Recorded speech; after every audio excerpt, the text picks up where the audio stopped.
Hey Debbie, is the link to the agenda still on the website? Yes, Okay, I'm just not seeing it. I'll figure it out. it should be. Um,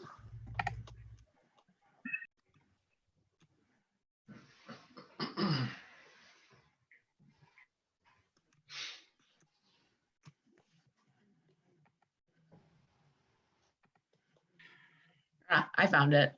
Okay.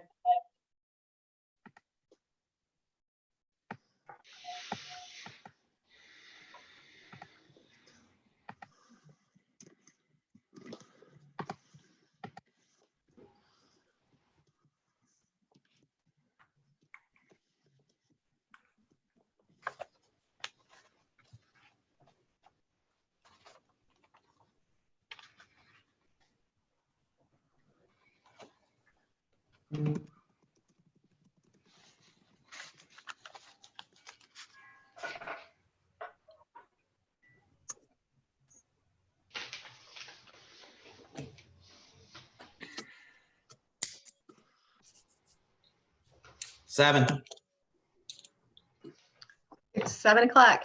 I'd like to call Ferrisburg City Council meeting to order tonight, Monday, May 18, 2020 at 7 p.m.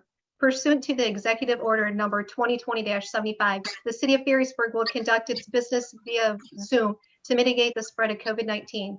Members of the public are welcome and encouraged to participate in this meeting. Members of the public are not required to register or otherwise provide information to attend.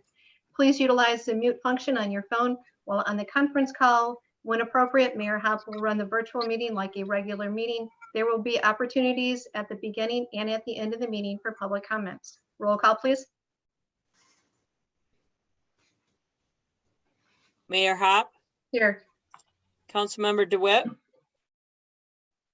Councilmember O'Donnell, Here. Councilmember Carlson, Here. Councilmember Blees, Here. Councilmember Montgomery, Councilmember Sias. Here.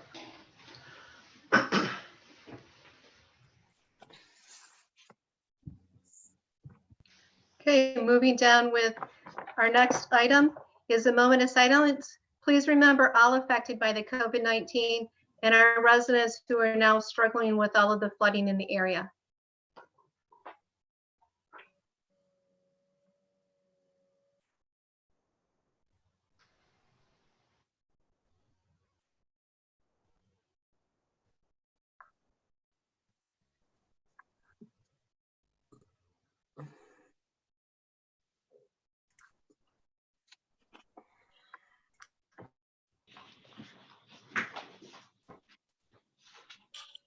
Thank you.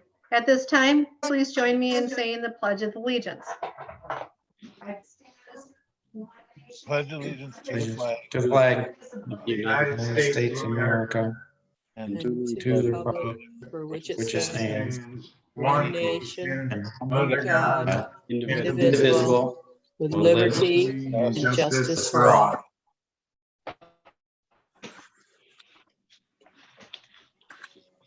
There's Will. At this time, item number 5, public comments.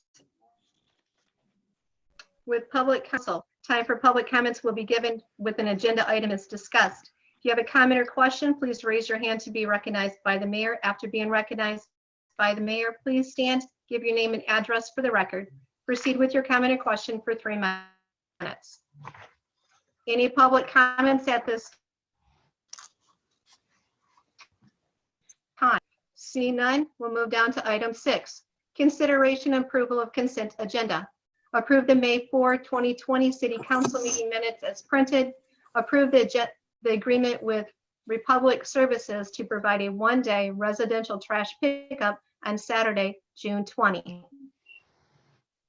We need to have a roll call, please. So we need You need a motion? a motion. I'll make a motion to approve the consent agenda. I'll second it.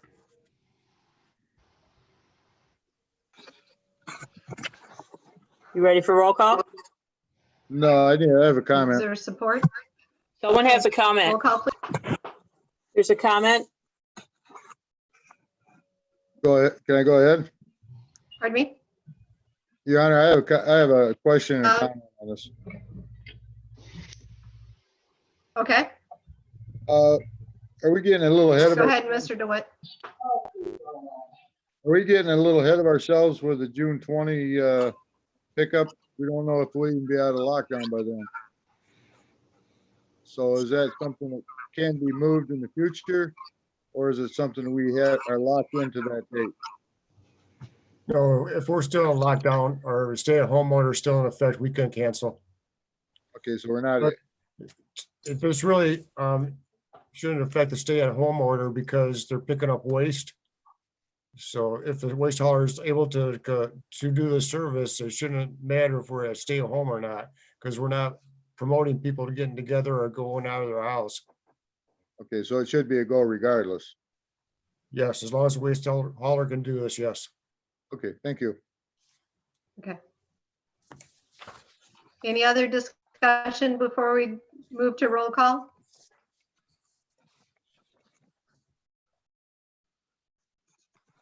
Hearing none. Roll call, please. Councilmember Sias, Yay. Councilmember Carlson, Yes. Councilmember Blease, Yes. Councilmember Montgomery, Yes. Councilmember O'Donnell, Yes. Councilmember DeWitt, Yes, Mayor Hop, Yes. motion passed. Moving down to item 7, new business. Presentation by John Moxie and Don DeVries from Fleece and Vandenbrink regarding Smith's Bridge inspection. I see Mr. Moxie is on. Good evening. Can you guys all hear me okay? Yep. Yes. Great to see you all. Hope you're doing well. Wanted to update you first on the inspection work. We've performed inspections last month on Smith's Bridge and Ridge Avenue Bridge. No real surprises on either one. I'm not going to dwell too long there. Just as we would expect, a lot of the condition was right in line with what we saw last year, at least in terms of Smith's Bridge, and then from previous reports on the other.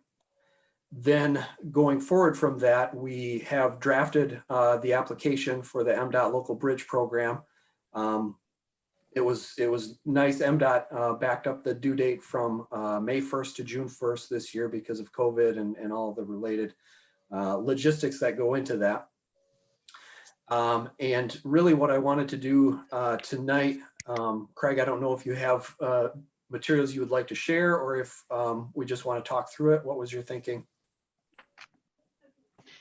If you wanted to present something, you're more than welcome. We can share a screen, or if you just want to take questions from council members, we can do that as well.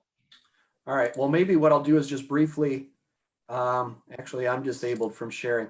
What I'll do is I'll just run through the scope of work that is in here and kind of the overview of the budget then. The scope of improvements that we listed in the application, replacing the existing asphalt wearing surface with a structural concrete overlay. What that's going to do is increase the strength of the bridge, the longevity of the bridge, and reduce leakage, all but eliminate leakage, hopefully, by getting rid of a flexible wearing surface and going with a structural, more like a deck. The second item, patching and crack repairs on damaged areas of the concrete box beams. As we were going through the application, we did look into replacing some specific beams, but as we started getting into the logistics of how that would work, it got very cost prohibitive quickly. So what we would be doing is repairing cracks, patching what's there, where you have lost strands. Those strands are not going to be replaced, but by adding the structural overlay on top, that's where we're going to add strength back to the superstructure. Third item, patching and crack repair on the concrete piers. The concrete jackets have some spalling, have some honeycombing that dates back to the original construction. So getting those back up to shape. In addition to anything that's spalled now, we would be removing any patching that is suspect and repatching things, getting that all tied back together. Fourth item, peer protection and some navigation improvements. Navigation improvements would be something we would work with the Coast Guard and the city staff on what that would look like, what makes sense for this structure and this kind of traffic that you guys have. And then peer protection, whether you want some things other than just the jackets, whether we want some fenders or things like that. Different things that you'll see in different, bridges around the Great Lakes area. So we have a budget item for that. Riprap, this rock riprap around the abutments. It's largely in place, but there are some areas that we want to reinforce. As long as we're in here doing work, we'd like to bring those back up to snuff too. Next bullet item, concrete surface coating. After we're done doing all of this patching work, we want to add a concrete surface coating that'll protect the new concrete and the existing concrete from water intrusion as best we can to try and get some extra life out of the concrete, but also give it a uniform appearance. So it's going to be something you can be proud of when you're done. So that has a multi-function for that. And then widening the existing concrete sidewalk on the east side, making it more functional as a non-motorized crossing.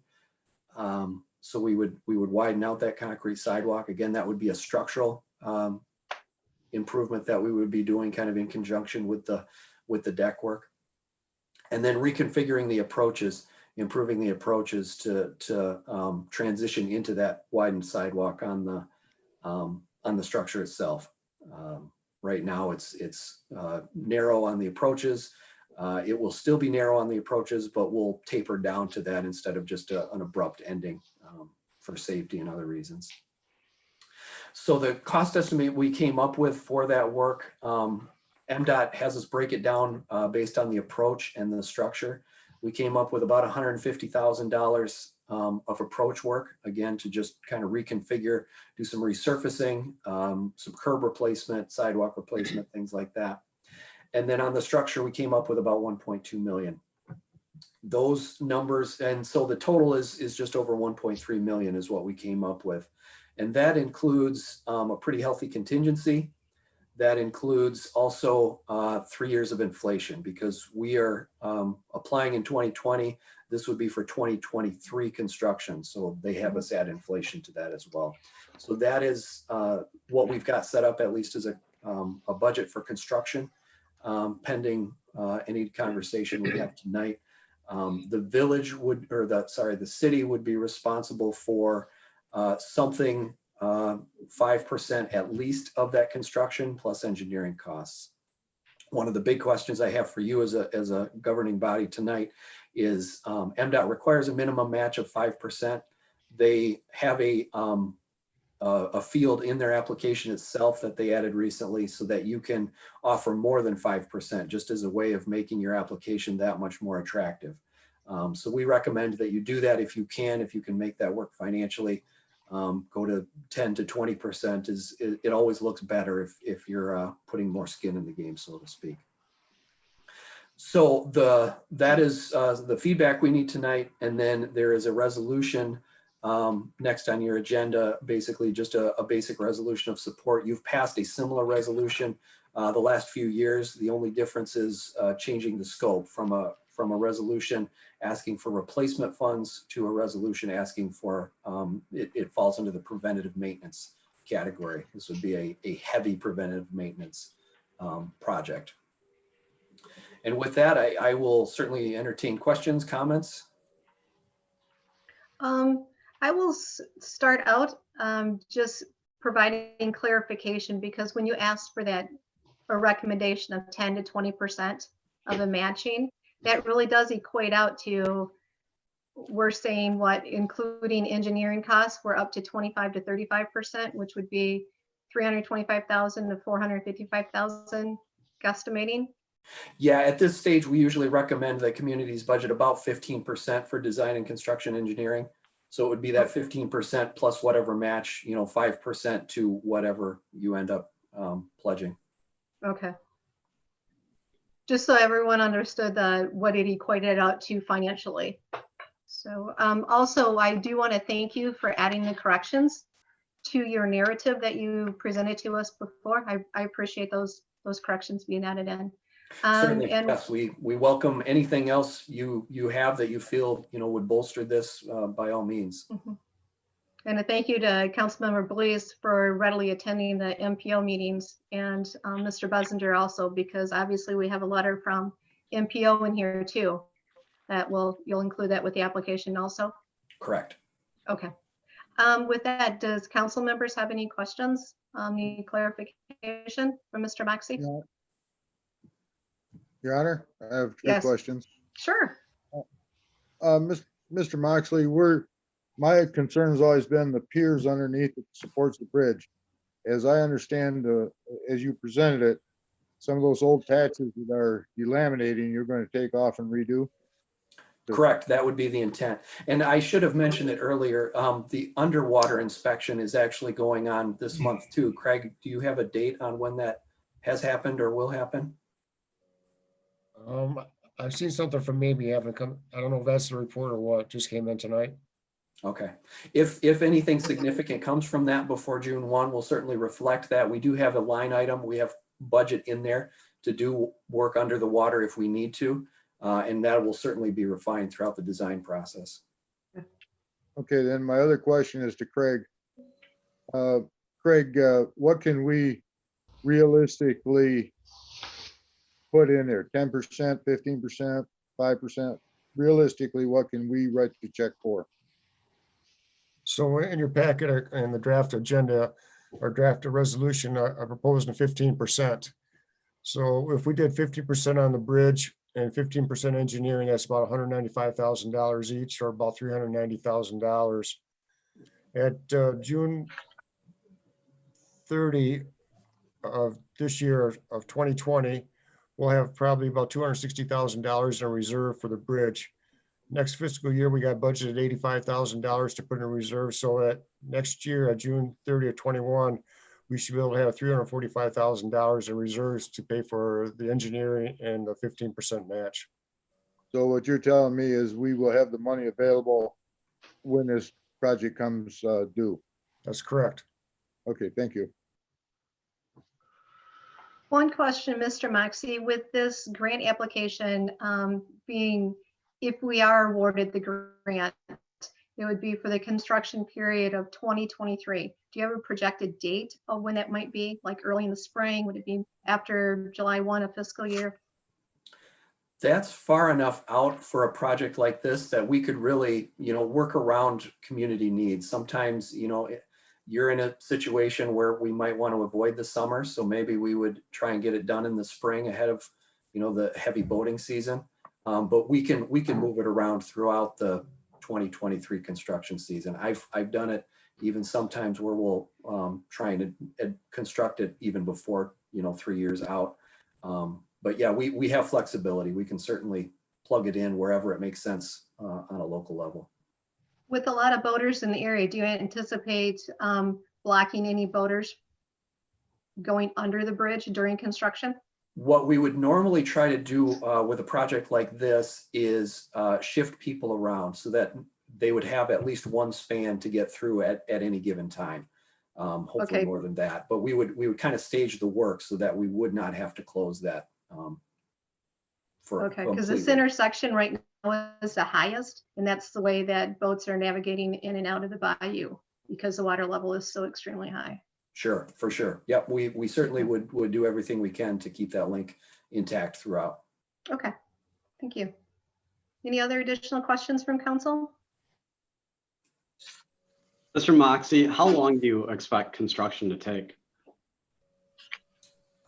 Good question. That's something, again, that's going to be defined better defined during design, but I could see this being like a 3-month process probably. And now would the bridge be closed down the entire 3 months? The bridge, we would suggest closing it to vehicular traffic for that time period. You're going to get a better price and you're going to get better final construction if we can do that. We could build it part width if there was significant concern about reclosing the bridge. And we could certainly do that, but again, you'll get a little bit better price and little bit better product out of it if we can just have it for the time period. Any Now, other? What about closing it? You said closing it to cars. Would it lower costs or increase efficiency by closing it completely to boats at any point, or will leaving one lane open not affect the construction? Yeah, for boat traffic, I don't think closing it would affect us either way. We're going to be moving construction around, and there isn't a lot. We're working on the piers, so they'll have barges in place to do that, but they're not going to have enough barges that they would be able to work on all of the piers at once.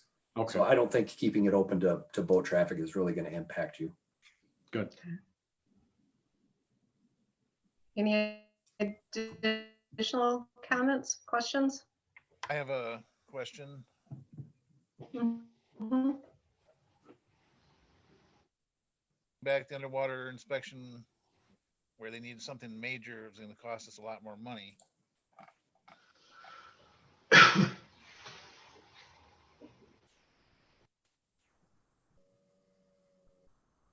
We lost you, Tim.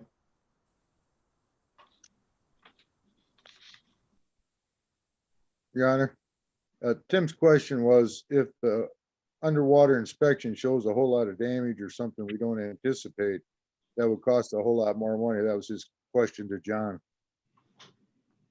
Yeah, and again, if we get that information before June 1st, we can adjust our cost estimate accordingly. Again, we do have some money plugged in today to do a decent amount of work on the piers. The other thing is if MDOT selects our application and funds it, they overfund the application by 20%. So they build 20% contingency right into it. So we could go potentially 20% higher than what we submit without triggering anything, that we would need to go back for more funds.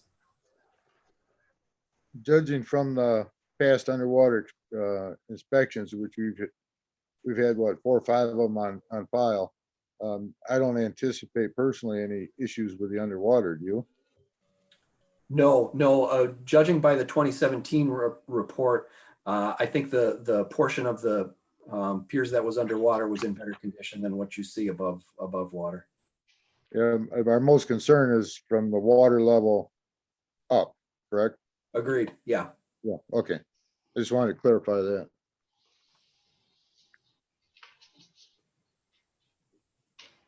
Any Your Honor? additional questions? Oh, go ahead. Would you like a motion? Yes. I would make a motion to take action to adopt resolution for Smith Bridge project. Okay. I'll support. Motion support. Roll call, please. Councilmember Carlson, Yes. Councilmember Belize, Yes. Councilmember Montgomery, Yes.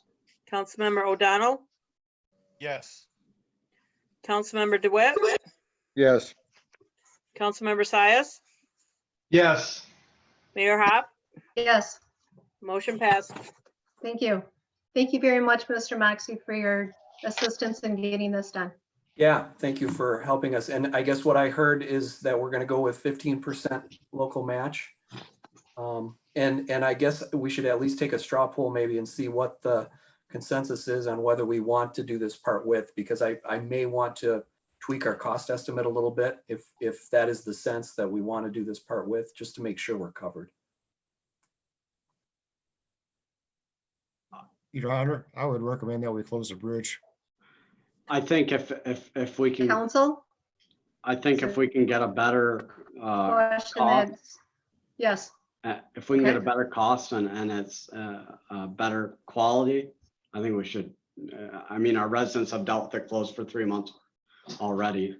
It's not the ideal situation, but I think it's better for the long term. Very good. Mhm. Is that the consensus of the rest of council? Shake Yes. your head or? Yes. I agree. All right. Thank you. Great. Thank you. John, before you go, Do you have anything you want to report on the Ridge Avenue Bridge? Yeah, it's a unique structure. I didn't even realize that you own part of it until Craig pointed it out to us as we were getting ready to do inspections. But it's unique in that you share it with MDOT. It doesn't have two abutments. It does have two abutments. You each have one abutment, and then you share one of the piers out in the middle. You own the portion that's over the railroad, and they obviously have the portion that's over 31. So that was a little bit unique for me. It does have some issues starting, but you've done a good job of heading off a lot of those. Looks like the joints have been replaced pretty recently, and it's been painted not too long ago. So I think you're doing what you need to be doing. We had a few recommendations in the inspection report, but nothing too significant.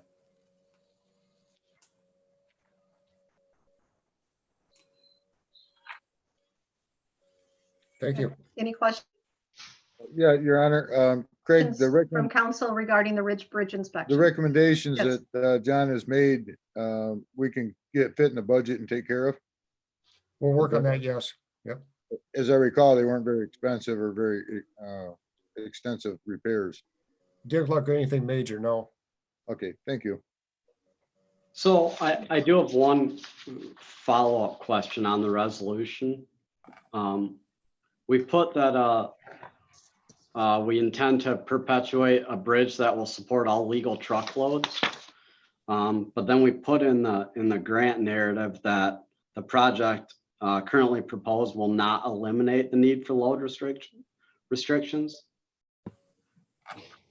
Mr. Moxie, can you answer that one? Yeah, I got to pull up my draft. Craig, did you use my draft? Yeah, I think I did. We may want to amend that if that's the case. Just read it.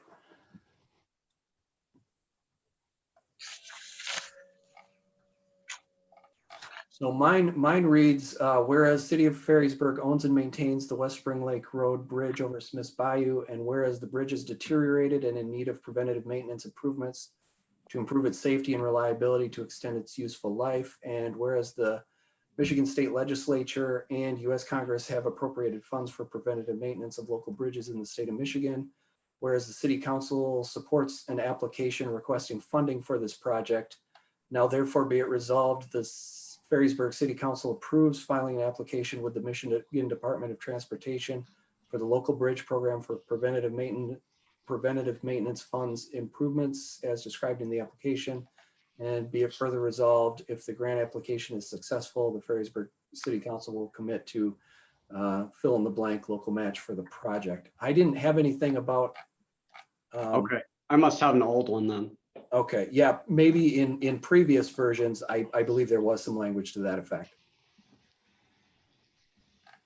Your Honor, Yes. John, what would be your recommended time for the new after construction? You cut out just a little bit. Are you asking for the recommended load after construction? After construction, yes. Yeah, we've estimated just real early estimates that, you know, we could raise it from 20 to 30 tons without, you know, losing any real sleep. I think that's going to cover just about all of the needs out there for emergency services and things like that. So something on the order of 30 tons is probably what we'll come up with. Okay, thank you. Any other further discussion?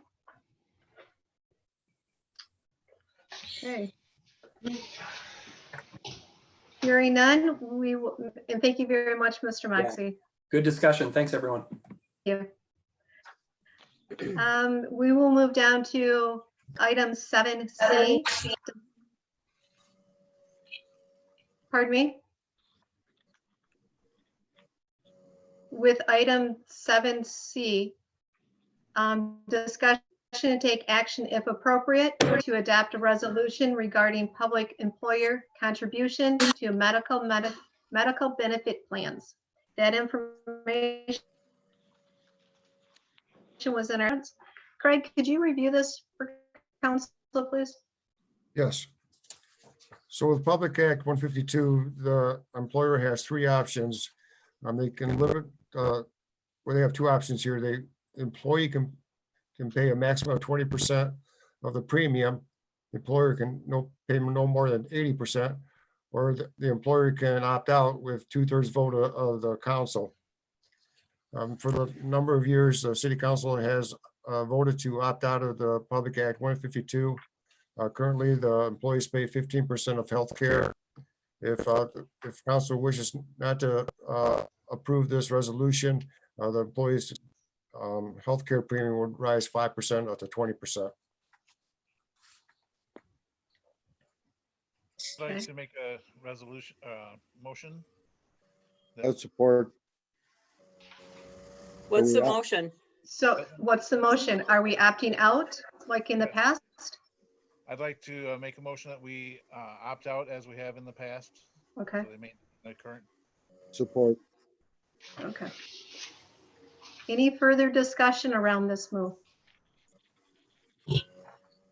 Yes, Scott. Councilmember, please. Yeah, I agree with Councilman O'Donnell, Mr. DeWitt.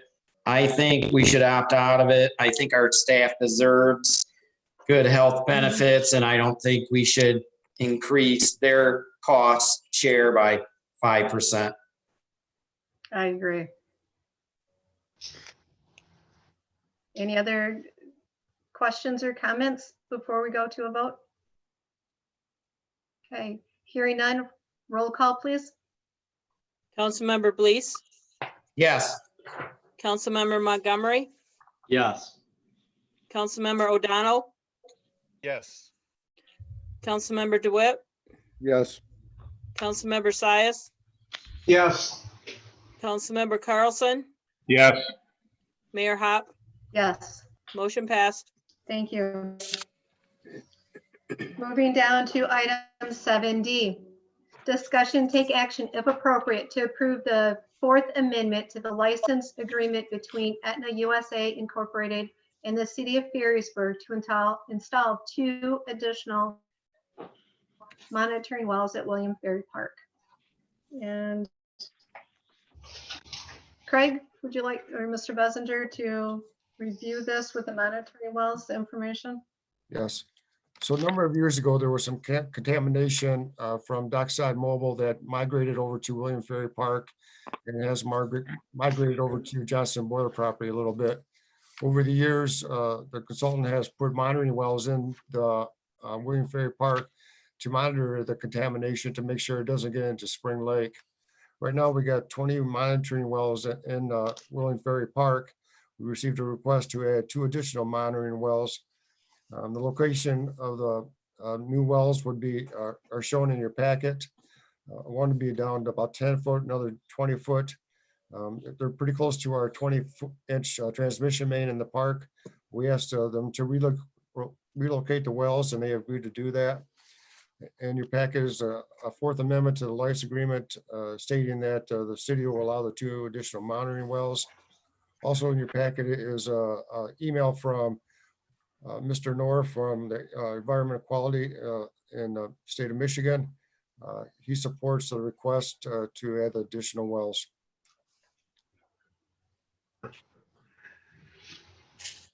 Okay, so this new contract, this would expire then in 2024, correct? That's correct. There's a current contract that expires in 2024. This contract, the Fourth Amendment, does not extend that deadline. It just allows 2 additional monitoring wells. Okay. So we need a motion and support to move forward with this item? Yeah. Make a motion. Okay, I'll support it. motion support. Any further discussion? What do these wells look like, Craig? I'm sorry? What do these wells look like? I mean, do they stick out of the ground or? No, they're flush with the ground, and they're probably about 10 inches, 12 inches in diameter. They're flush with the ground. And they have like a metal cap on them. They're not a tripping hazard or anything? No, no. If you ever got gas at Dockside, you can see them all around in the parking lot.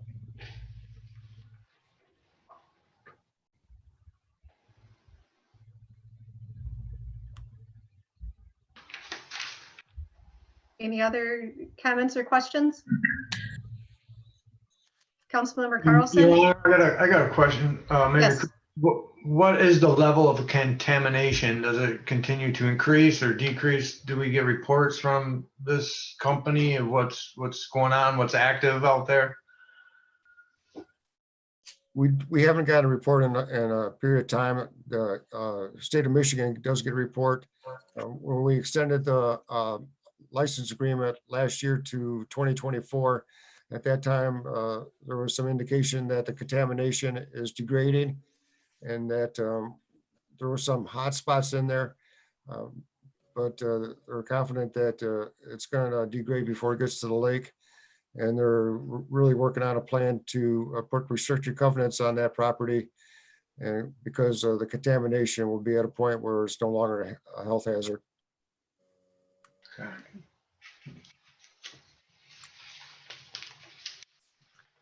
Any other comments or questions regarding this? Okay, hearing none. Roll call, please. Councilmember Montgomery, Yes. Councilmember O'Donnell, Yes. Councilmember DeWitt, Yes. Councilmember Sias, Yes. Councilmember Carlson, Yes. Councilmember Blease, Yes. Mayor Hop, Yes, motion passed. thank you. Our next item on our agenda is 7E. It is the City Hall operations. And Mr. Buzzinger and staff included the Michigan Safe Start plan for us to review down at the one open City Hall to the public when regular hours, reduced hours, begin in-person public meetings on what day. Once public meetings take place in City Hall, what arrangements are to be made, plexiglass partitions, social distancing of 6 feet or other. So this is on the agenda to provide staff with feedback from council and a directive of moving forward. Your Honor. So Mr. Buzzinger, would you like to add to this? Yes, if I could, just for a minute. Sure. A number of communities do plan on opening on June 1st. Some of those communities that are planning on opening on June 1st, some of them will be open to the public only by appointment. There are some communities in the state that are looking at a later date of opening, some as late as June 30th. I think the city of Grand Haven is working towards opening around the June 1st deadline. A lot of this is going to be dependent on what the governor does with her stay-at-home order, which expires on May 28th, whether she extends it or if she opens it up with some other restrictions. So this is just some time to get some feedback from city council. We haven't talked about this in a while, if at all. So I just want to make sure that you're okay with what has been transpiring and what we're looking at to do in the future. We'd like to, open maybe on June 1st with some limited contact with the public. We could take appointments. We could probably bring some staff back here to get caught up. I'm not sure if we want anybody in the building at this time. There's been a couple of communities that are setting up tents or trailers out in the parking lot. If a resident wants to meet with staff, they meet outside. The daycare has opened here at City Hall. The Basketball Basics has not. He's looking for some feedback also to start his operations. Pioneer Resources, they're working on coming back, cleaning up, and getting ready for a June 8th start their programming over there. So the building's starting to use a little bit with the daycare. They got protocols in place, so they protect their children coming in. They're checking their parents, and any visitors are restricted. So I would like to restrict visitors into the City Hall as much as possible, even after June 1st. And maybe the first week take appointments only, have staff back on June 1st, and then maybe look at a June 8th at opening, just opening up City Hall more. Right now, we've been able to do business with City Hall closed. Debbie is working real well and working hard to keep up with all the emails and phone calls, payments being processed. But there's a a number of work that we were leaving for the girls to come back when they come back. So we could bring back the staff back at June 1st to be full strength, get caught up, and then open City Hall on a limited basis, and then look at June 8th opening further. I would support that because staff has been the one that's been involved with all this and knows what the current needs are. Also, I know that staff and myself have been participating in different Safe Start to Return webinars. So what do other council members feel or want to see happen? I would I support kind that. of, Your Honor, I Yes. feel whatever, Your Honor, whatever Yes. whatever the staff feels, you know, if they feel safe June 1st and doing it by appointments, you know, I support that, and maybe bringing some in kind of, you know, one or two at a time. I was curious too, is the staff equipped with masks and personal protective equipment when they do speak with the public? Is that available to them? We do have masks available here. We have sanitizing wipes. We have hand sanitizers. In the front lobby, when customers do come back in, we're not going to open up the sliding door. And we have a cut in there so that people can slide payments underneath to help with it. And once we open up, we're still going to practice social distancing. We'll put some marks on the floor so, you know, we can only have one customer in the lobby at a time. And if anybody stands outside, they got to be 6 feet apart. Yeah, sounds good. I think you guys are taking all the right steps, and yeah, I think that we're prepared and ready to open things up a little bit, I feel. So yeah, I would support the June 1st thing with appointments, if that's what the staff feels is best for them. Okay, other comments around Yeah. this or directions? Yeah, I support Craig's opening June 1st with limited hours or limited contact until the 8th. As far as basketball basics, I'm not sure what to do about that. Because you have a whole lot of people in and out. Craig's office is right there in the hallway where they come through. If somebody that I would leave that decision to Craig's discretion as far as what he would like to do with that. You know, daycare is one thing, basketball basics is something entirely different. Okay. Mr. Bessinger, would you be comfortable with that? Yes, I would. I've talked to the daycare. They gave me a set of protocols that they're following. We're going to requested that from Pioneer Resources. They have provided that as well, just to make sure that when they come in, that they'll following the CDC recommendations for wiping down, sanitizing, and all their recommendations to keep everybody healthy. Basketball basics, they basically come in at night. I'll talk to the owner a little bit before we start letting them come in. Again, a lot of this is going to depend on the governor's orders, what happens on May 28th. So just another comment, public meetings. If she lifts the order on May 28th and opens up the public meetings, do we want to have a Zoom meeting on June 1st, or do we want to try to have a meeting at City Hall? If you want to have a meeting at City Hall, how do you want to do that? Do you also want to sit at the dais, or do you want to try to put plexiglass in between your seats, or try to spread everybody out 6 feet on the dais? I would recommend doing our next council meeting as Zoom for the 1st of June. And then that would give us a little bit more understanding of what the governor's orders will be, council's directions, thus. I agree. I agree. We should hold on. Okay, so it appears now that the June 1st council meeting will still be conducted through Zoom, and then we will evaluate our second meeting of the month. do you need more information from council at this time? I think I'm good. Debbie, do you have any questions or comments? No, I think I'm good. Okay, Thank you. thank you. Okay, our next item on our agenda is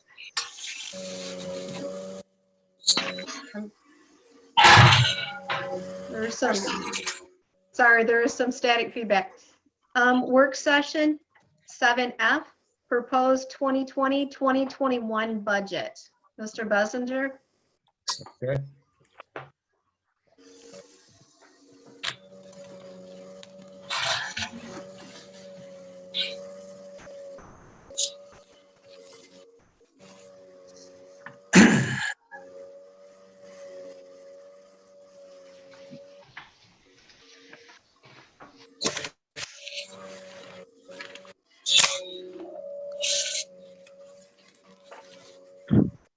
Okay, everybody see the screen? Yep. So these are some of the items that we were in the budget. I only see a blank screen. Okay, You see the slideshow? Yep. yes. Okay. So these are some of the items that we completed that were in the budget for this year.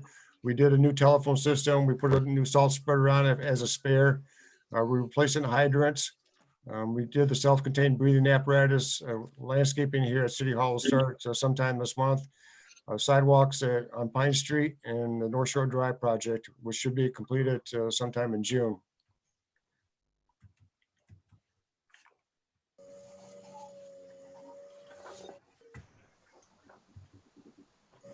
These are the items that were in the budget that did not get completed.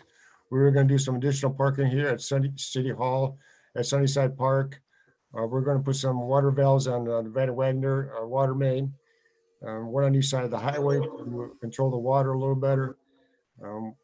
That's not being done. We'll put that in the budget for next year. Portable generator, air compressor. We did not resurface the courts at Fire Barn Park or the Coast Guard Park. And we did not get the new pad at the salt barn. Here, this screen here is on the bottom line. The left-hand column is the taxable value had increased about 5.62%.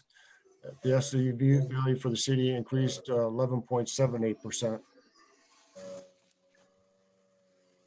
Here, the state revenue sharing for 2021. And this year there was we budgeted 278,000. Earlier this year, when we started working on the budget, they were budgeting or projecting $284,000 for the city. And the bottom line on the column there, you can see that we're estimating, we put in the budget $260,500. Friday, the state came out with new projections. If you go to the bottom line, we see that they're projected to get $262,000 in this fiscal year, and then $251,580 in the next fiscal year. So we're about $9,000 off from our projection and what we got in our budget at this time. Here's building permits for the city. Last year we had 7. So thus far this year, we have not had one new house for a building permit or any new construction. This is the tax millage levy for the city.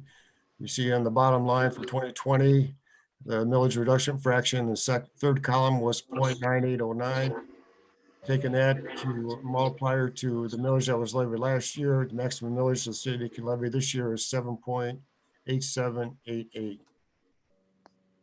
If you look at the right-hand column, the very right-hand column, you see the second to the right-hand column, millage reduction fraction. So when we had some lean years a few years back, if we would have been able to roll up our millage, we could have, rolled it up. And at this time, in the bottom right-hand corner, we'd be at 9 point mills. So this is something we talked with our state legislator every now and then. of a fix for proposal A in Headley Amendment is to allow municipalities to roll up their millage in the lean times. For the next year's budget, this department budget would be $583,000. That would include the increase in the police pension. That compares to about $534,000 in this fiscal year. Fire department, $165,000. In this fiscal year, the budget for the fire department was $205,000. And we're proposing a wage increase of 2%.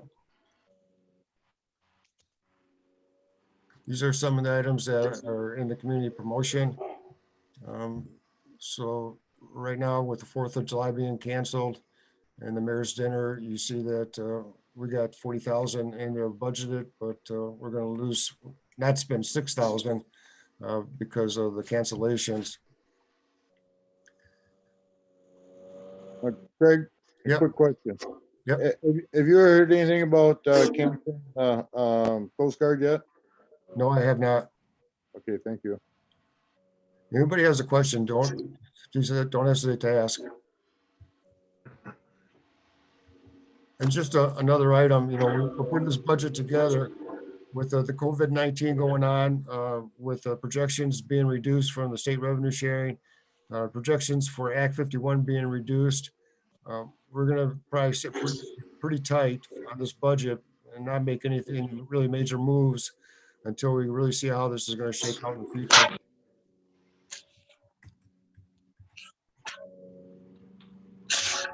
Some of the items that we did include in the budget was some new picnic tables, the commodes and the restrooms need to be replaced, and the floor at Coast Guard Park.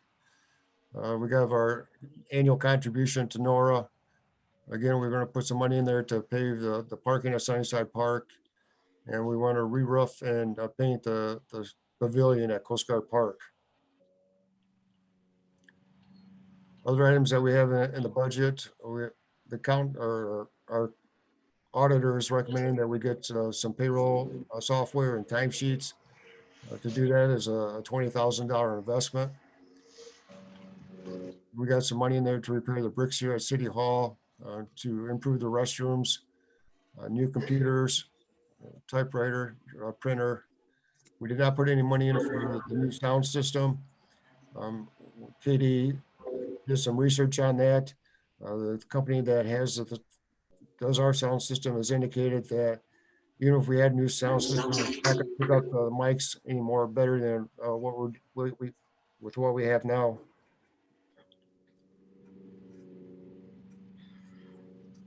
This is the major street fund. The projected revenue was $333,000. We budgeted $285,000 due to where we anticipate less money coming in from Act 51. Hey, Mr. Bessinger, Yes. that budgeted 285 for the Act 51, is that reflective of some of the new data that has just been released? Yes. In Okay. fact, the new data, I have it, but we're still less than what the last projection is. Okay. We included less revenue. Okay. So the Thank top you. line, I'm sorry, anybody other questions? The last, on this slide here, the top line is the SAW grant. This is our last year of the SAW grant. So we're finishing that up. Hope to get some repairs on Pine Street. The DPW garage oil separator, $10,000. Over at the DPW garage, there's a storm drain that drains when they wash the trucks. When the snow drips off, it goes into a storm drain. Then it goes into a field, storm field out on the, I think it's east side of the building. So the DEQ, when they're here, they indicated that we should get rid of that because there's chance of oil and gas going down into that storm drain. So they want us to hook up the sanitary sewer. And to do that, we have to put an oil separator in there to collect the oil that drips off the trucks. So that it's a $60,000 project. So, you know, the trucks are used for major streets, they're used for local streets, they're used for sewer, they're used for water. So each fund is going to contribute a little bit to this project. And here, the major street fund, we're going to contribute $10,000 for that project.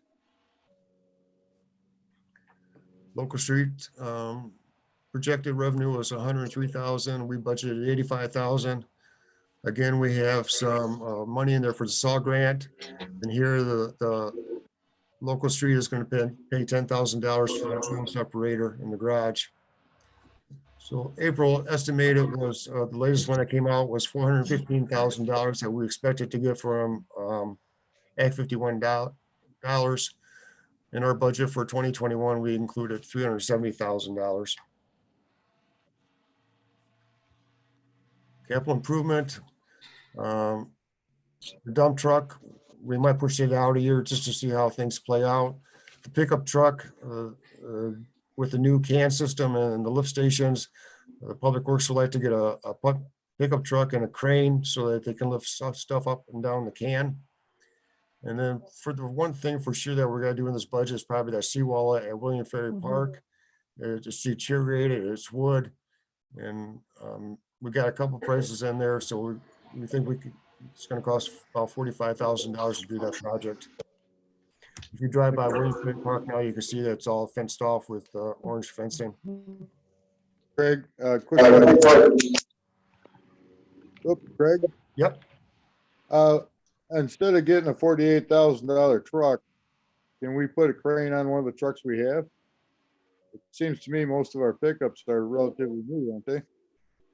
Yeah, so this would be the 2010 that would be replaced. We've been doing pickup trucks on another every 10-year basis rotation. If we need to push that out a year, we can do that and just get a crane for one of the existing trucks. I think that's what we should do because we're still looking at a fire truck in the near future that we don't have money for.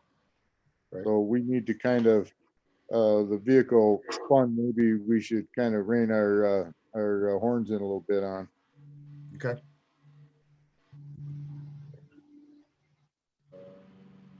Comments, questions so far? I've got a couple, Craig. Okay. The fire chief recommended that we maintain our salary at the current level, and I would be willing to support that. Also in the budget, you have proposed for next year a money set aside for a all-terrain vehicle, and that's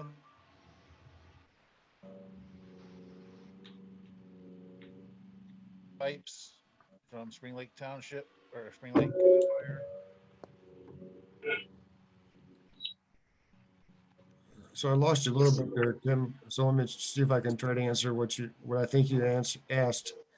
The fire chief did recommend that the firefighters hold their wage hourly rate. We did hold the rate for their meetings, but staff has got a 2% raise. We proposed a 2% raise for staff and the DPW. The firefighters do a lot of work, keep our city safe, our residents. They take care of our residents. They do a lot. And I think a 2% raise is warranted for them as well. I don't have the capital improvement plan with me, but I think we put the all-terrain vehicle in the capital improvement plan for another year or two down the road. Correct. But I have talked with Chief Sipes from Spring Lake, and he has expressed interest in possibly going in with us and splitting the cost of buying that ATV, which we really need at this time.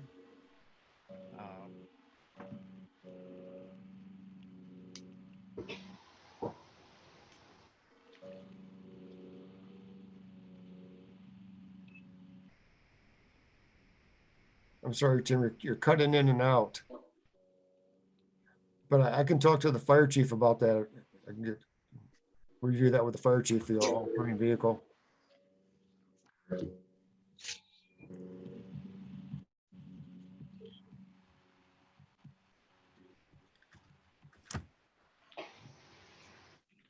Okay, I'll move on.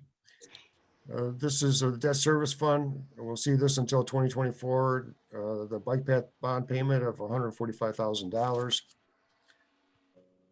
This is a sewer fund. We'll see this for the next 18 years. These are the debt payments on the lift station, the water, wastewater treatment plant, and the force main. This is the water fund. The big items in here, we got a proposed connection loop for Peppermill, between Peppermill and Jordan Lane for 90,000. And we have a loop connection from Spar to Lavinia for $300,000. So we're working on doing those.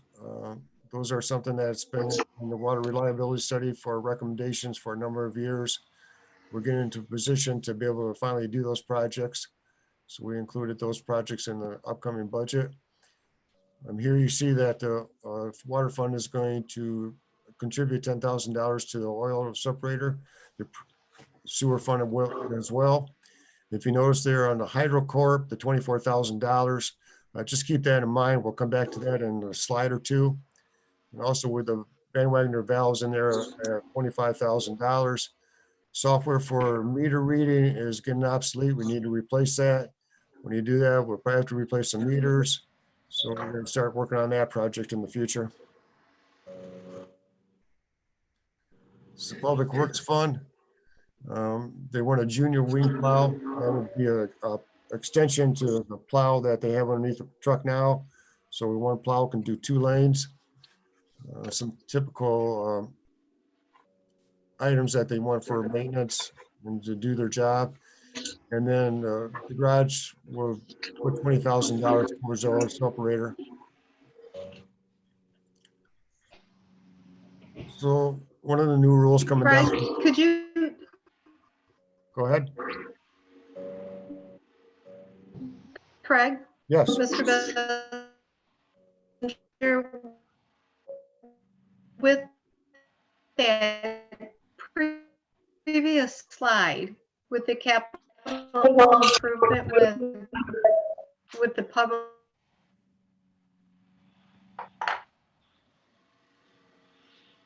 I'm sorry, I lost you. I'm sorry.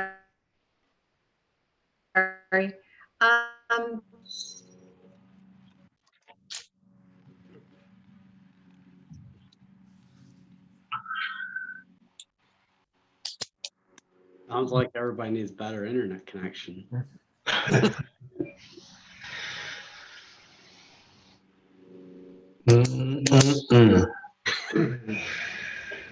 I'm sorry, Mary, I didn't catch it. Did anybody catch that? What she was asking?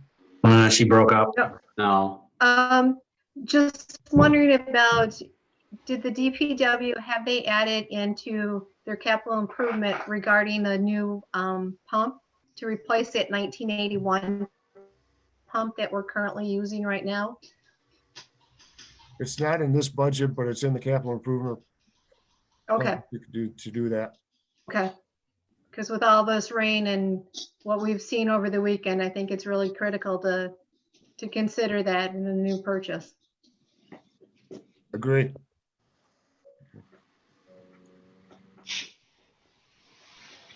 Other comments or questions at this time? Nope. So one of the requirements that's coming down from the state is that we have to start a cross connection program where we can go into people's house and make sure that they don't have a cross connection. And if they do, they have to have it tested every 5 years. A number of communities in the area have contracted with HydroCorp to do that inspection. So we got a quote from them to do the inspection here for the city. So they would go through the city. It would take them 3 years. It would cost $24,000 every year for 3 years to go and inspect everybody's residence and water connection to make sure we don't have any cross connections, to follow up to get them taken care of and compliant with the state regulations. So when we get to water sewer rates, the sewer debt that was on the previous slide for $192,000 every year. We've had a few customers come in since that bond went out. So we're able to drop the sewer debt per customer by $5.03. So what we did on the ready to serve for the sewer debt, ready to serve charge, we raised it 2%, and then the sewer debt was decreased to $5.03. For the sewer unit rate, there was no change proposed. For the water ready to serve charge, we're proposing a 2% increase. So that would raise it 34 cents. And for the per unit water rate, we're proposing a 2% increase, which is a 1 cent increase for the customer. And then the new fee for the cross connection fee to pay for HydroCorp would be $3.98. So we take an average customer's bill for a quarter of $343.68. Implementing the proposed changes, it would actually be 53 cents less than the previous year, or about 15% less. Quick question, Craig. Yes. Greg, how are we doing on cash in the sewer fund? I know that's been an issue. Are we starting to slowly build up cash in there? Yes, we are. Yeah. So we're starting to get comfortable with what's in there now. So if something does happen, we have the funds to take care of it. What kind of number are we talking? I don't need an exact number, but ballpark. Off the top of my head, I'm thinking it's about 500,000. Okay, so as I recall, that was like 40,000 a couple years ago, correct? That's correct. Yes. Yeah, thank you. So if we do these water projects, the loop on Pepper Mill and the loop on Spar to Lavinia, we're going to be drawing down our balance, the reserve a little bit in the water fund. But even if we do these projects, we're still going to be pretty comfortable being able to do anything that comes up that we need to repair. Would this cross connection fee apply to everybody or only homes that have cross connections? Every customer every water customer.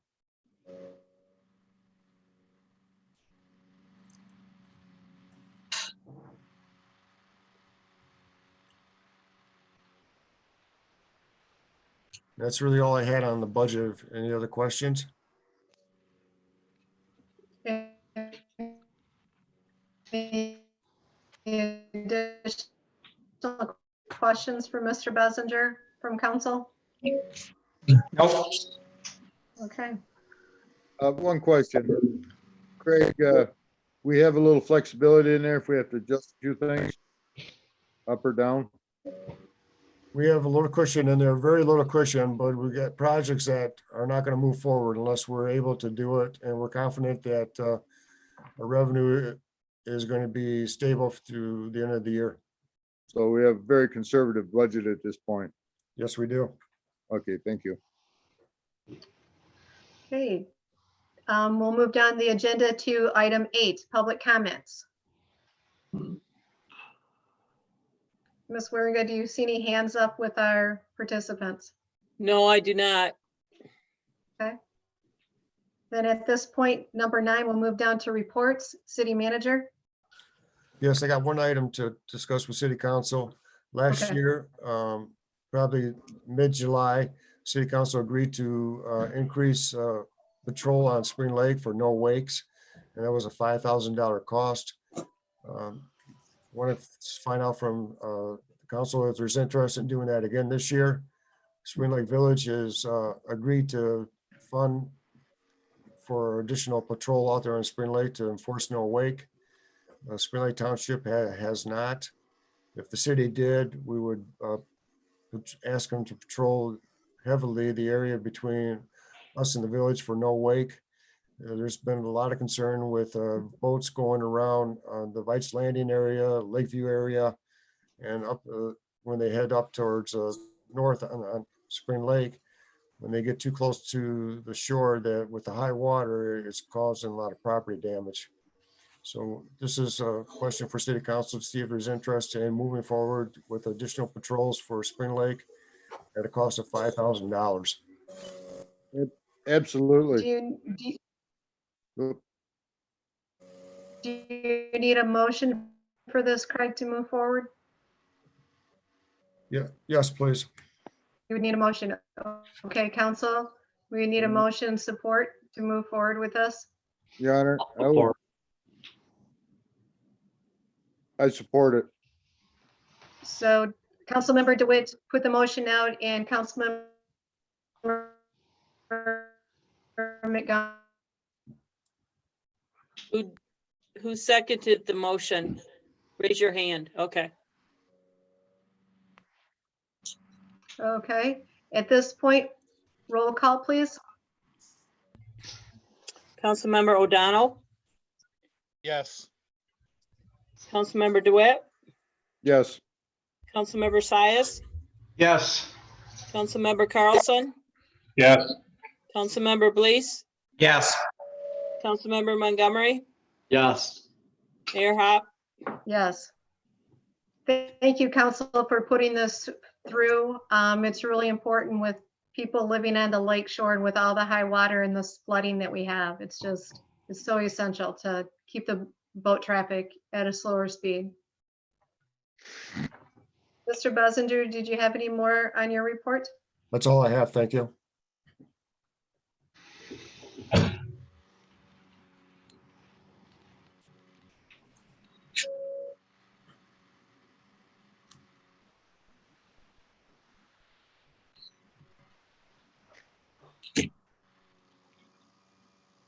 You froze up, Okay. Rebecca. We'll move to council members, and on my screen, I'm just going to go straight as.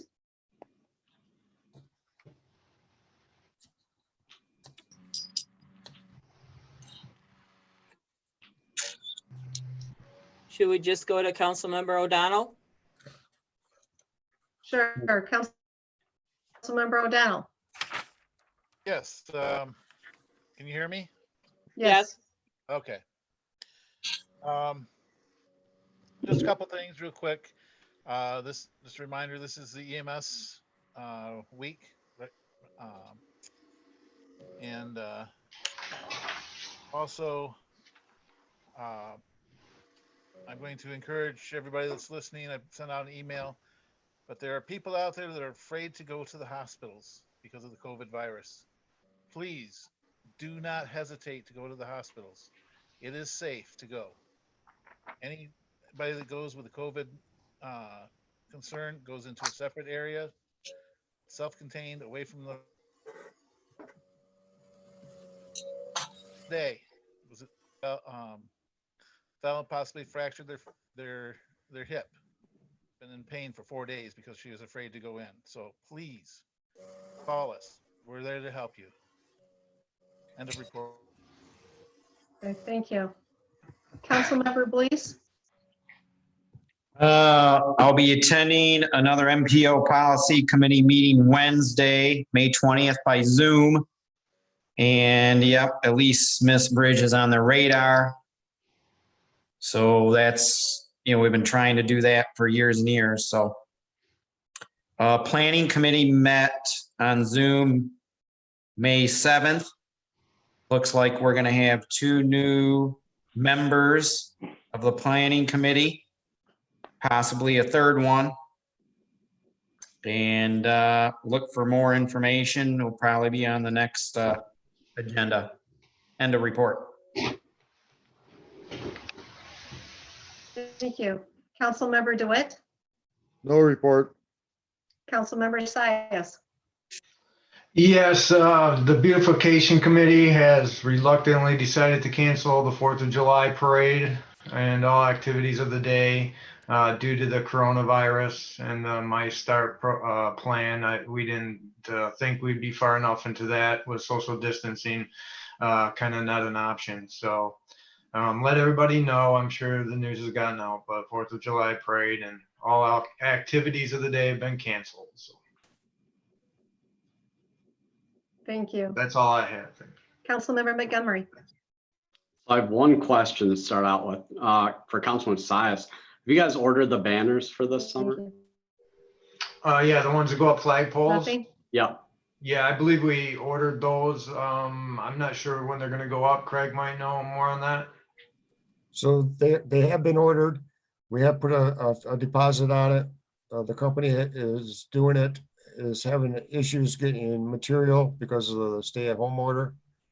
He indicated he hopes to have, last I talked to him last week, he hopes to have material in 2 weeks.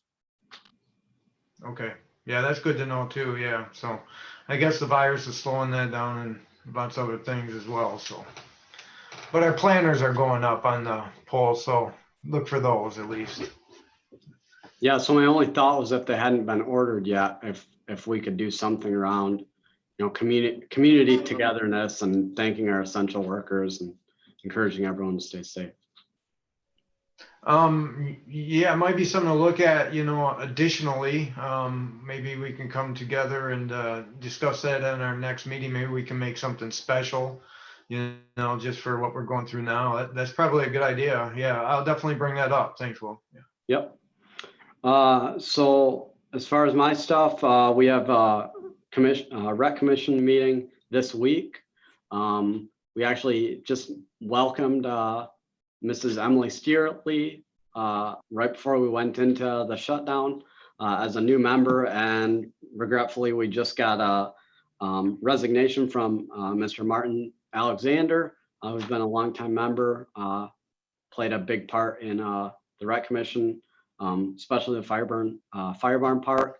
So we'll be sad to see him go, but we will have another opening if you guys know anyone that's interested.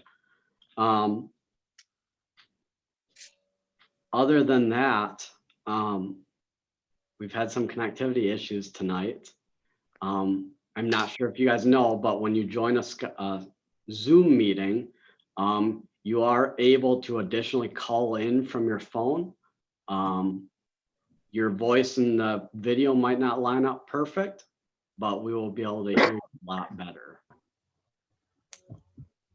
Thank you. I do believe that the rec commission, that there has been a new application for the rec commission. Great. Has it been received by staff yet?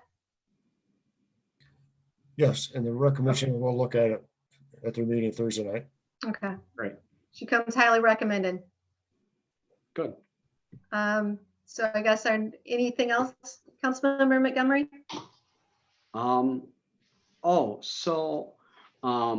I would encourage I know there's a lot of flooding and different things going around the city. I know all of you guys are very involved in your own ways. I would encourage any of you to reach out to the group if you're doing anything that you need additional people or manpower. Definitely reach out to the group. We all have different resources and different circles we can reach out to for assistance. Thank you for that. And that's it. Councilmember Carlson. No report, but I would recommend Councilmember any. Carlson? I have no report. The only comment I would make is I second Will's idea about if you're having connection problems, call in, use the call in method. You can still connect for video, but certainly call in. That's all. Certainly. Thank you. I just had a couple of things. Want to thank from the bottom of my heart the last few days with flooding that's going on in the city. I'm part of the emergency committee volunteers with Ottawa County.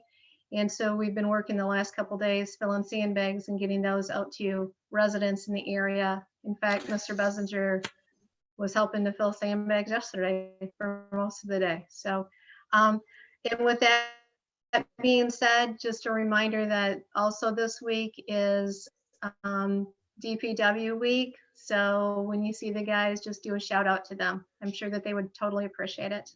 The other thing is filling the sandbags. We have a lot of residents that are really struggling with basements flooding, old residents, and also our young ones. So if you see people in need, just reach out. That's what I ask. Just reach out. We have resources available at the DPW for the sand and the sandbags. So otherwise, reach out to me and I can connect up with some of the volunteer programs that I'm involved with. So, end of report. Motion adjourned. So move.